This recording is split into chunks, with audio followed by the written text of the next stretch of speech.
Dear friends, ಎಲ್ಲರಿಗೂ ನಮಸ್ಕಾರ. ನೀವು ಇಲ್ಲಿ ನೋಡ್ತಾ ಇದ್ದೀರಿ, ನಾನು ಸಿದ್ದಾಪುರ ನಗರದಲ್ಲಿ ನಿಂತ್ಕೊಂಡು ಮಾತಾಡ್ತಿದ್ದೀನಿ. ಇಲ್ಲಿ ನೋಡಿ, ಈ ಪೊಲೀಸ್ ಸ್ಟೇಷನ್ ಏನು ಕಾಣ್ತಾ ಇದೆ, ಈ ಪೊಲೀಸ್ ಸ್ಟೇಷನ್ ಎದುರುಗಡೆ ಟ್ರಕ್ ನಿಂತಿದೆ ನೋಡಿ. ಸೊ ಇವತ್ತು ಈ ದೊಡ್ಡ ಟ್ರಕ್ಕನ್ನು ಇಲ್ಲಿ ಹಿಡಿದು ನಿಲ್ಲಿಸಿರೋದನ್ನು ಕಾಣ್ತಿದ್ದೀವಿ. ಸೊ ಇನ್ನೊಂದು ಈ ರಸ್ತೆ ಪಕ್ಕದಲ್ಲಿ ನಿಂತ್ಕೊಂಡಿದೆ. ಇಂಥ ಈ ಟ್ರಕ್ಗಳನ್ನು ಏನು ರೇತಿಯನ್ನು ಸಾಗಿಸ್ತಾ ಇದ್ದಾರೆ, ಅದರಲ್ಲೂ ವಿಶೇಷವಾಗಿ ಅಕ್ರಮವಾಗಿ ಮರಳನ್ನು ಸಾಗಾಣಿಕೆಯನ್ನು ಮಾಡ್ತಾ ಇದ್ದಾರೆ. ಅಂಥ ಟ್ರಕ್ಗಳನ್ನು ಕೆಲವನ್ನು ಇಲ್ಲಿ ಹಿಡಿದು ನಿಲ್ಲಿಸಿದ್ದಾರೆ ಅಂತ ನಮ್ಮ ಗಮನಕ್ಕೆ ಬಂದಿದೆ. ನೋ ಡೌಟ್ ಸ್ನೇಹಿತರೆ, ಈ ಕನ್ಸ್ಟ್ರಕ್ಷನ್ ವರ್ಕ್ಗಳಿಗೆ ನಿಜಕ್ಕೂ ಮರಳು, ಆಮೇಲೆ ಸಿಮೆಂಟು, ಈ ಥರ ಏನು ಕಚ್ಚಾ ವಸ್ತುಗಳಿದ್ದಾವೆ ಇವುಗಳು ಬೇಕಾಗ್ತವೆ. ಆದರೆ ಅದಕ್ಕೆ ಒಂದು ನಿಯಮಬದ್ಧವಾಗಿ ಕಾನೂನುಬದ್ಧವಾಗಿ ಮಾಡಿದರೆ ಸರ್ಕಾರಕ್ಕೆ ಕೂಡ ಸ್ವಲ್ಪ ರೆವಿನ್ಯೂ ಸಿಗುತ್ತೆ. ಬಟ್ ಇಲ್ಲಿ ಉತ್ತರ ಕನ್ನಡ ಜಿಲ್ಲೆಯಲ್ಲಿ ಈ ಮರಳು ಸಾಗಾಣಿಕೆ ಅಂತ ಹೇಳ್ತಾ ಇರೋದು ಭಾಳ ಅವ್ಯಾಹತವಾಗಿ ನಡೀತಾ ಇದೆ ಮತ್ತು ಅಕ್ರಮವಾಗಿ ನಡೀತಾ ಇದೆ ಅನ್ನುವಂಥ ಕಂಪ್ಲೇಂಟ್ಗಳನ್ನು ನಾವೆಲ್ಲ ಕಡೆ ಕೇಳ್ತಾ ಇದ್ದೀವಿ.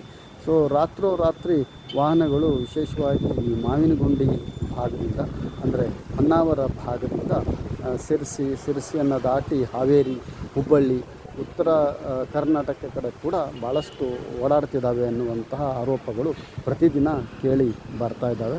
ಸೊ ನಾವು ಈ ಬಗ್ಗೆ ತನಿಖೆಯನ್ನು ಮಾಡಿದಾಗ ದೊಡ್ಡ ದೊಡ್ಡ ಕುಳಗಳು, ಅಂದರೆ ಫಾರ್ ಎಕ್ಸಾಂಪಲ್ ಈ ಉತ್ತರ ಕನ್ನಡದಲ್ಲಿ ಮಂಕಾಳ್ ವೈದ್ಯ ಆ್ಯಂಡ್ ಗ್ರೂಪು, ಆನಂತರ ಕೆಲವು ಪಾಲಿಟಿಷಿಯನ್ಸು ಎಲ್ಲರೂ ಸೇರಿಕೊಂಡು ಈ ಅಕ್ರಮ ಮರಳು ಸಾಗಾಟದ ಕೆಲಸವನ್ನು ಮಾಡ್ತಾ ಇದ್ದಾರೆ ಅನ್ನುವಂತಹ ಒಂದು ಮಾಹಿತಿ ಬರ್ತಾ ಇದೆ.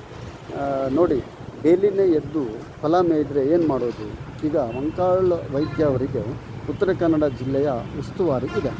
ಸೊ ಇವರು ಉತ್ತರ ಕನ್ನಡ ಜಿಲ್ಲೆಯಿಂದ ರಾಜ್ಯಕ್ಕೆ ಬರ್ತಕ್ಕಂತಹ ರಾಜಧನವನ್ನು, ಅಂದರೆ ರೆವಿನ್ಯೂವನ್ನು ಹೆಚ್ಚು ಮಾಡುವ ಹಿನ್ನೆಲೆಯಲ್ಲಿ ಶ್ರಮಿಸಬೇಕು. ಆದರೆ ಇವರು ಮಾಡ್ತಾ ಇರುವಂತಹ ಈ ಅಕ್ರಮ ಮರಳು ಸಾಗಾಟದ ಕೆಲಸದಿಂದಾಗಿ ಉತ್ತರ ಕನ್ನಡ ಜಿಲ್ಲೆಯ ರಸ್ತೆಗಳೆಲ್ಲ ಹಾಳಾಗ್ತಿದ್ದಾವೆ. ಅದರಲ್ಲೂ ವಿಶೇಷವಾಗಿ ಗ್ರಾಮೀಣ ರಸ್ತೆಗಳು. ಫಾರ್ ಎಕ್ಸಾಂಪಲ್, ನೀವು ಸಿದ್ದಾಪುರ ಹೊಸೂರಿನಿಂದ ITI ಕಾಲೇಜ್ ರೋಡ್ ಅಂತ ಹೇಳ್ತಾರೆ, ಅವರಗುಪ್ಪ ರೋಡ್, ಆ ರೋಡನ್ನು ನೋಡಿದರೆ ಗೊತ್ತಾಗುತ್ತೆ ಇಲ್ಲಿ ಎಷ್ಟು ವಾಹನಗಳು ಓಡಾಡ್ತವೆ ಮತ್ತು ಅವುಗಳಿಂದ ಏನೇನು ತೊಂದರೆ ಆಗುತ್ತೆ ಅಂತ. ಸೊ ಇಲ್ಲಿಯ ಜನಜೀವನಕ್ಕೆ ತೊಂದರೆಯನ್ನು ಮಾಡಿ ರಾಜ್ಯ ಸರ್ಕಾರಕ್ಕೆ ರಾಯಧನವನ್ನು ವಂಚಿಸಿ ಇವರು ಯಾರ್ಯಾರು ಕೆಲವು ಪೊಲಿಟಿಷಿಯನ್ಸು ಮಾಡ್ಕೊಳ್ತಿರುವಂತಹ ವ್ಯವಹಾರ ಏನಿದೆ, ಇದರಿಂದ ದೊಡ್ಡ ಪ್ರಮಾಣದಲ್ಲಿ ಹಾನಿ ಮತ್ತು ತೊಂದರೆ ಆಗ್ತಾಯಿದೆ.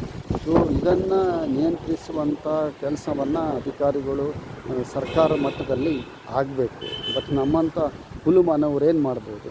ನೋಡಿ ಸ್ವಾಮಿ, ಈ ಥರ ಎಲ್ಲ ಅಕ್ರಮ ಅವ್ಯವಹಾರಗಳು ನಡೀತಾ ಇದೆ. ನಿಮಗೇನಾದರೂ ಸಾಧ್ಯ ಇದ್ದರೆ, ನಾಚಿಕೆ ಮಾನ ಮರ್ಯಾದೆ ಏನಾದರೂ ಇದ್ದರೆ ಇವುಗಳನ್ನೆಲ್ಲ ನಿಯಂತ್ರಣ ಮಾಡಿರಿ. ಮತ್ತು ಸರ್ಕಾರಕ್ಕೆ ಬರ್ತಕ್ಕಂಥ ರಾಯಧನ ಇರ್ಬೋದು, ಜನಸಾಮಾನ್ಯರಿಗೆ ಅನುಕೂಲ ಇರ್ಬೋದು, ಅವುಗಳಿಗೆ ತೊಂದರೆ ಆಗೋ ರೀತಿಯಲ್ಲಿ ನಿಮ್ಮ ಉದ್ಯಮವನ್ನು, ನಿಮ್ಮ ವ್ಯವಹಾರವನ್ನು ನಡೆಸ್ಕೊಂಡು ಹೋಗ್ರಿ ಅಂತ ಹೇಳ್ಬೋದು ಅಷ್ಟೇ.